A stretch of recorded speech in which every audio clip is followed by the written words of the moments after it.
Hi everyone, welcome to the channel of IPC Induction Physics Classes by Imran Khan.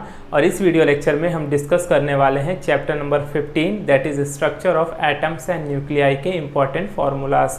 तो formula discuss करने से पहले फार्मूले में यूज़ होने वाले जो डिफरेंट टर्म्स हैं, क्वांटिटीज़ हैं, उनके बारे में जान लेते हैं कि उनका सिंबॉलिक रिप्रेजेंटेशन क्या है और उनको एसआई यूनिट्स क्या हैं, ताकि फार्मूले में जब भी ये वैल्यूज़ आएँ तो हमें पहचानने में आसानी हो सके कि वो गिवन वैल्यू क्या है।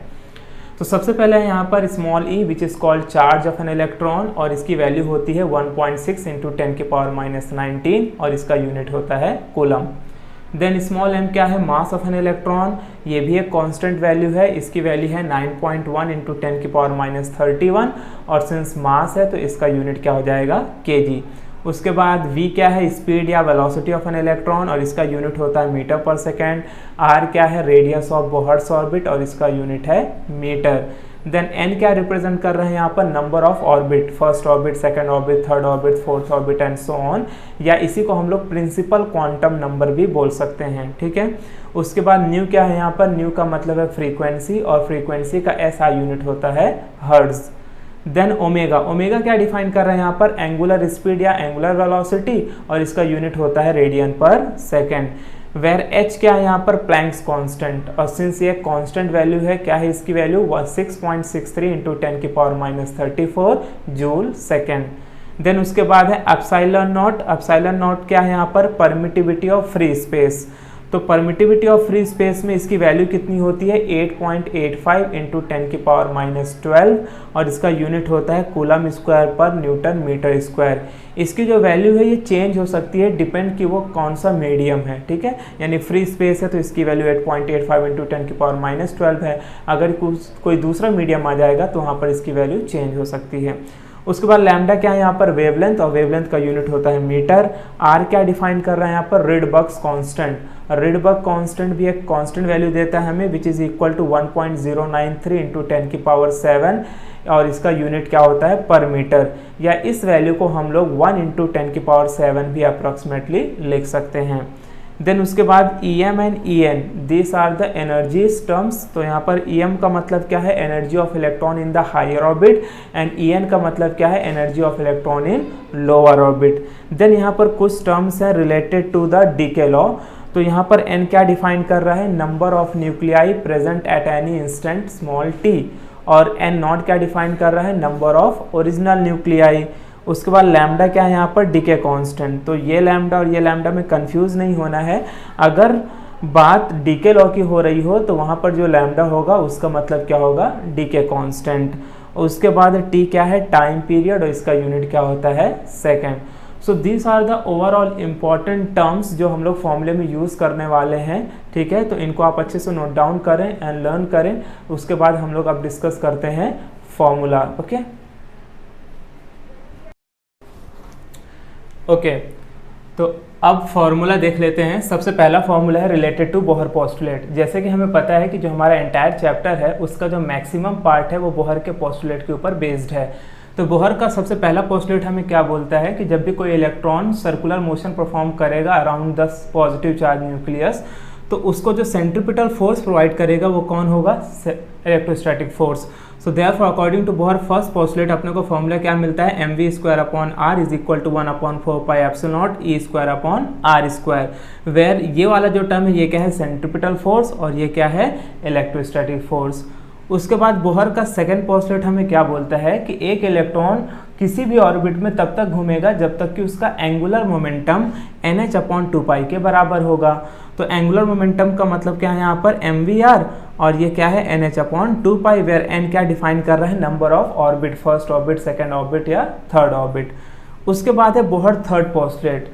जब भी कोई इलेक्ट्रॉन हायर ऑर्बिट से या हायर एनर्जी ऑर्बिट से लोअर ऑर्बिट में जंप करेगा तो वो क्या रेडिएट करेगा, एनर्जी रेडिएट आउट करेगा इन द फॉर्म ऑफ क्वांटा और फोटोन।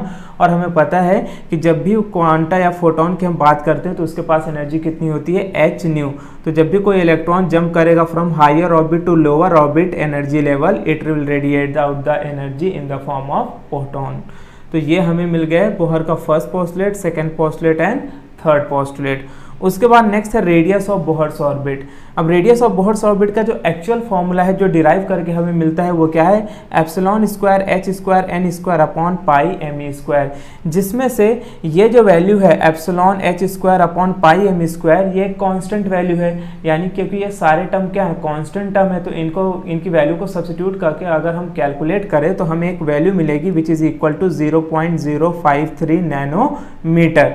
और फिर बचा क्या यहाँ पर एन स्क्वायर, और इस वैल्यू को हम लोग क्या डिफाइन कर रहे हैं, ए नॉट मान ले रहे हैं। ठीक है, तो ए नॉट का मतलब क्या है 0.053 नैनोमीटर, और हमें पता है 1 नैनोमीटर कितना होता है 10⁻⁹ मीटर। तो अगर इस फॉर्मूले को हम लिखना चाहें तो कैसे लिख सकते हैं, radius in the nth orbit is equal to a nought into n square. इस फॉर्मूले का यूज करके आप किसी भी ऑर्बिट का रेडियस फाइंड आउट कर सकते हो। जस्ट क्या करना है, उसमें नंबर ऑफ ऑर्बिट की वैल्यू को सब्स्टिट्यूट करते जाना है एंड ए नॉट की वैल्यू से मल्टीप्लाई कर देना है, तो आपको उस ऑर्बिट का रेडियस मिल जाएगा। Therefore we can say that the radius is directly proportional to n square. उसके बाद नेक्स्ट फॉर्मूला है formula number 5, that is velocity of electron in Bohr's orbit. ठीक है, उसका फॉर्मूला क्या है यहाँ पर, e square upon 2 epsilon h N.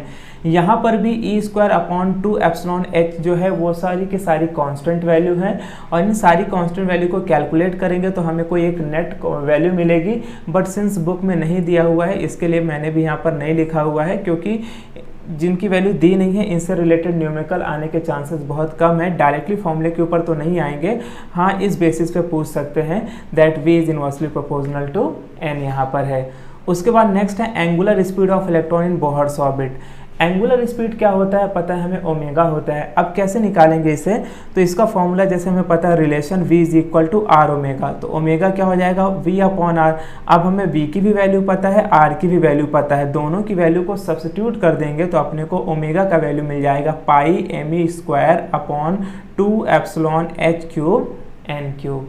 ठीक है, उसके बाद नेक्स्ट यहाँ पर है टाइम पीरियड एंड फ्रीक्वेंसी। अब अगर हमें टाइम पीरियड निकालना हो या फ्रीक्वेंसी निकालना हो तो कैसे निकालेंगे, तो टाइम पीरियड या फ्रीक्वेंसी निकालने का फॉर्मूला बहुत सिंपल है। हमें पता है टाइम क्या होता है 2 पाई अपॉन ओमेगा, तो ओमेगा की वैल्यू तो हमारे पास आ चुकी है, तो ओमेगा की वैल्यू को यहाँ पर रख देंगे और इसको सॉल्व करेंगे। जो आंसर आएगा वो क्या होगा, हमारा time period of electron in Bohr's orbit. उसी तरीके से फ्रीक्वेंसी निकाल लेंगे, क्योंकि टाइम मिल जाएगा तो फ्रीक्वेंसी भी मिल जाएगा, क्योंकि फ्रीक्वेंसी का फॉर्मूला क्या होता है, रेसिप्रोकल अपॉन टाइम। तो टाइम के फॉर्मूले में वैल्यू को रख देना है और उसको रीअरेंज कर लेना है, तो अपने को क्या मिल जाएगा, टाइम पीरियड का फॉर्मूला। उसके बाद जो नेक्स्ट है that is energy of electron in Bohr's orbit. ठीक है, energy of electron in Bohr's orbit का जो एक्चुअल फॉर्मूला है वो है E is equal to minus m e raise to 4 upon 8 epsilon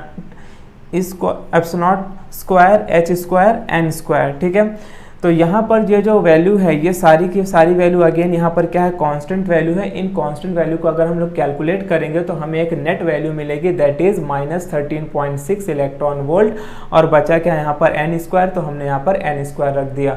अब ये जो फॉर्मूला है it is valid for any number of orbit, first orbit second orbit से लेकर आप किसी भी ऑर्बिट का एनर्जी फाइंड आउट कर सकते हो। जस्ट हमें करना क्या है कि एन की वैल्यू वहाँ पर सब्स्टिट्यूट करना है। जैसे कि अगर मुझे फाइंड करना हो energy of the electron in third orbit, तो एन की वैल्यू 3 हो जाएगी, 3 का स्क्वायर 9, 9 से इसको डिवाइड कर देना है और जो आंसर मिलेगा वो हो जाएगा energy in the third orbit. And we can say that the energy is inversely proportional to n square. उसके बाद नेक्स्ट है जो वेरी इंपॉर्टेंट फॉर्मूला है that is wavelength of emission of line, और या आप बोहर फॉर्मूला रिलेशन बोल सकते हो। इससे हमें वेवलेंथ मिलता है 1 upon lambda is equal to R 1 upon n square minus 1 upon m square. तो 1 अपॉन लैम्डा को हम लोग बोलते हैं वेव नंबर। ठीक है, आर क्या है यहाँ पर, रिडबर्ग्स कांस्टेंट, एन क्या है यहाँ पर, एन इज द लोअर्थ ऑर्बिट, और एम क्या है यहाँ पर, हायर ऑर्बिट। ठीक है, इस फॉर्मूले के हेल्प से हमें क्या कैलकुलेट कर सकते हैं, हम लोग लॉन्गेस्ट वेवलेंथ फाइंड आउट कर सकते हैं। ठीक है, याद रखना यहाँ पर लॉन्गेस्ट वेवलेंथ शॉर्टेस्ट वेवलेंथ दोनों के फॉर्मूले में डिफरेंस है।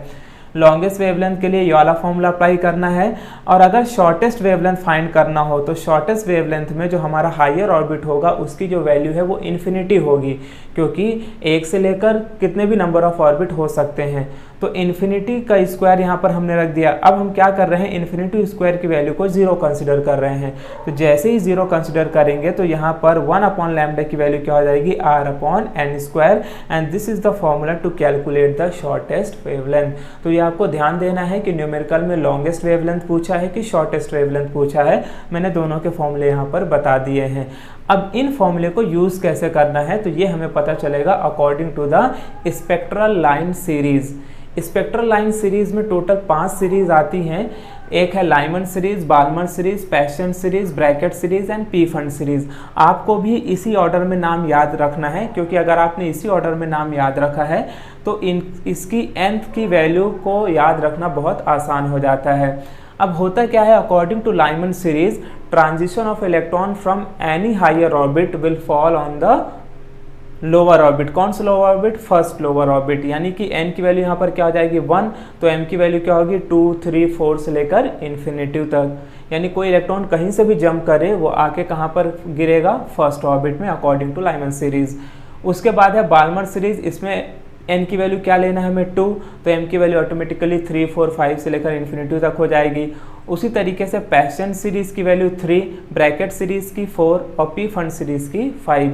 तो ये ऑर्डर अगर आपने याद रखा तो n की वैल्यू भी आपको याद हो जाएगी, और अगर n की वैल्यू पता है तो m की वैल्यू तो ऑटोमेटिकली ही याद हो जाएगी। ठीक है, अब इसको कैसे रख के सॉल्व करना है। सपोज करो क्वेश्चन में आ गया find the longest wavelength in Balmer series, तो कैसे फाइंड करेंगे। तो इसमें हम लोग क्या करेंगे, हमें n और m की वैल्यू चाहिए, क्योंकि r तो कांस्टेंट है यहाँ पर। अब बाल्मर सीरीज के हिसाब से n की वैल्यू कितनी है 2, तो ये 2 का स्क्वायर हो जाएगा। अब बात आती है कि m की वैल्यू क्या लेना है, 3 लेना है, 4 लेना है, 5 लेना है या इन्फिनिटी लेना है। तो हमें क्या करना है, जो हमारी nth ऑर्बिट वाली जो वैल्यू है उसके क्लोजेस्ट जो वैल्यू है उसी वैल्यू को m की वैल्यू कंसिडर करना है to find the longest wavelength.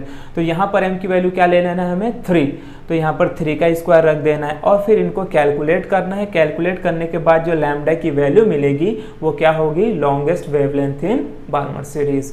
उसी तरीके से अगर मुझे shortest wavelength in Balmer series निकालना हो तो जैसे हमें पता है इसका फॉर्मूला क्या है, r/n², तो हमें यहाँ पर सिर्फ n की वैल्यू चाहिए और n की वैल्यू कितनी होती है 2। तो यहाँ पर इस वैल्यू को सब्स्टिट्यूट करके सॉल्व कर लेंगे और जो आंसर आएगा वो हमें क्या देगा, shortest wavelength in Balmer series. उसके बाद यहाँ पर एक दो फॉर्मूले हैं रिलेटेड टू डीके लॉ। तो डीके लॉ का जो पहला फॉर्मूला है that n is equal to n0e⁻λt।